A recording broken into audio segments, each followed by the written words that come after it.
अस्सलाम वालेकुम, मेरा नाम रोशान जामरी है। नाजरीन, इस्लामाबाद प्रेस क्लब में आज अवामी वर्कर पार्टी के जानिब से एक प्रोटेस्ट का इनकाद किया गया, जिसका बुनियादी मकसद वेनेजुएला में जो एक उनकी सदर को अमेरिकन लॉबी समझे या अमेरिका के सदर की बिहाफ पर वेनेजुएला के सदर को अगवा किया गया, उसके हवाले से पाकिस्तान में गालिबन ये पहला प्रोटेस्ट है जिसमें उनके हक में अवामी वर्कर पार्टी प्रोटेस्ट करी। हमारे साथ डॉक्टर साहब पहले तो आप क्या वैसे मुबारकबाद के मुस्तहिक हैं कि एक मजलूम कौम दुनिया के अंदर जो भी है उनके लिए आप हमेशा आवाज़ उठाते हो। तो आप थोड़ा सा ये बताइएगा कि जो वेनेजुएला के जो इंसानिया पेश हुआ है, आप किस नज़र से देखते हैं, और अगर आप इसको पाकिस्तान की कॉन्टेक्स्ट में भी देख लें तो क्या समझते हैं कि क्या क्या हुआ ये अचानक से इतना बड़ा इंसानिया? नहीं, अचानक तो से खैर नहीं हुआ।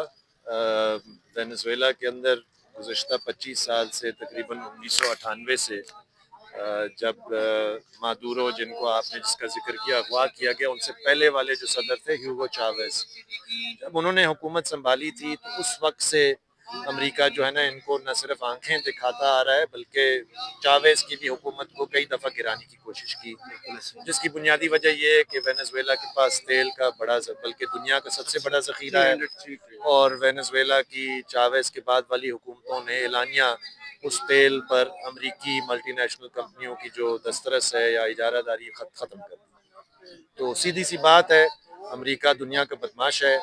वो तेल के मामले में आपको पता है कि कई जगहों पे और दहाइयों से वो अपनी बदमाशी दिखाता रहा है। तो ये एक अचानक वाक़या तो नहीं है, ये इसके आशार थे कि ये ऐसा कुछ किसी भी वक्त हो सकता है, लेकिन जिस अंदाज में इन्होंने उठाकर आकर ले जाना उठाकर ये गायब वाली, करना और ऐलान किया कि हमने को बहुत बड़ा फिर अपने कमाल किया। कोर्ट में पेश भी करना। बिल्कुल, अब मेरा ख्याल है कि ये देखें, ये इसलिए भी मैं इसलिए इसको बहुत ज़्यादा हैरत अंगेज़ नहीं समझता, क्योंकि हमने इससे पहले आज से 2 साल 2.5 साल अब हो गए कि फ़लस्तीन की भी लाइव टीवी पे नस्ल कुशी भी हम देख रहे हैं, वो भी हमारे सामने होता रहा।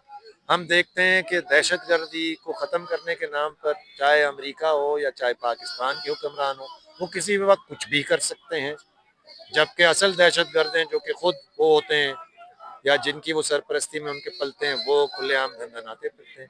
तो असल में दुनिया के अंदर पाकिस्तान समेत, जिसको हम कानून कहते हैं या सो कॉल्ड जो ज़ाब्ते होते हैं, वो कब से जो है ना वो ख़त्म हो चुके हैं, और बस अब एक नाम नहाद हद तक हमें ये चीज़ें सुनाई देती हैं। तो इसलिए ये वाक़या तो इंतहाई काबिल मज़म्मत तो ही है और बदमाशी की मतलब सबसे आला शक्ल है, लेकिन मैं इसको कोई ऐसा नहीं समझता कि ये कैसे अचानक हुआ। दुनिया का डॉक्टर निज़ाम साहब, इसी तरफ बढ़ रहा है।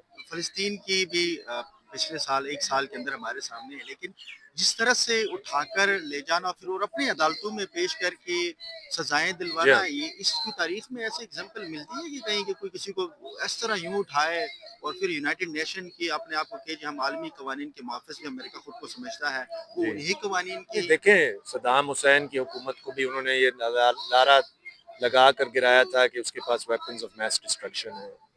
अफ़गानिस्तान पर 20 साल उन्होंने कब्ज़े किए, और ये सर जंग में तो उन्होंने बहुत किया। उन्होंने एक ही लातीनी अमेरिका के साथ एक मुल्क पैनमा और नोरिएगा नाम उसका वहाँ का सदर था, उसको उठाकर उन्होंने अगवा किया था। तो यानी कि अगर हम तारीख से अपने आप को वाकिफ़ करेंगे तो बिल्कुल आपकी बात दुरुस्त है कि ये ऐसा लगता है कि यार ये कैसे यहाँ तक कैसे नौबत आई है। लेकिन मेरा ये कहना है कि अगर हम ख़ास तौर पे वॉर ऑन टेरर के ज़माने से अगर देखें ना, तकरीबन 25 साल, तो ये मामला इसके लिए राह हमवार हो चुका था।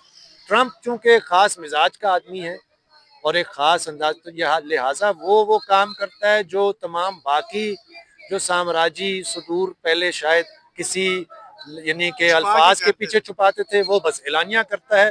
बाकी ये निज़ाम, जैसे मैं कह रहा हूँ, ये असल में मसला निज़ाम का है, और निज़ाम नंगी जारियत, कब्जा गिरी और इस तरह के जबर की तरफ बढ़ता चला जा रहा है, और इसमें मुझे शिद्दत आती हुई नजर आ रही है।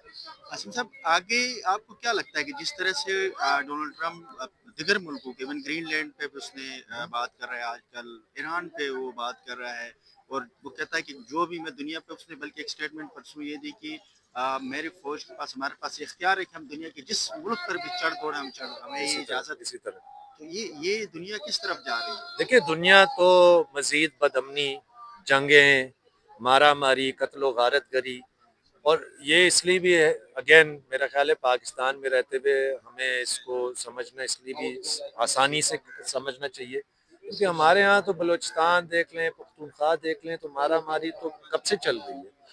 تو مسئلہ یہ نہیں ہے کہ یہ چیزیں ہوتی نہیں تھیں، مسئلہ یہ ہے کہ یہ چیزیں بڑھ رہی ہیں، ان میں شدت آ رہی ہے۔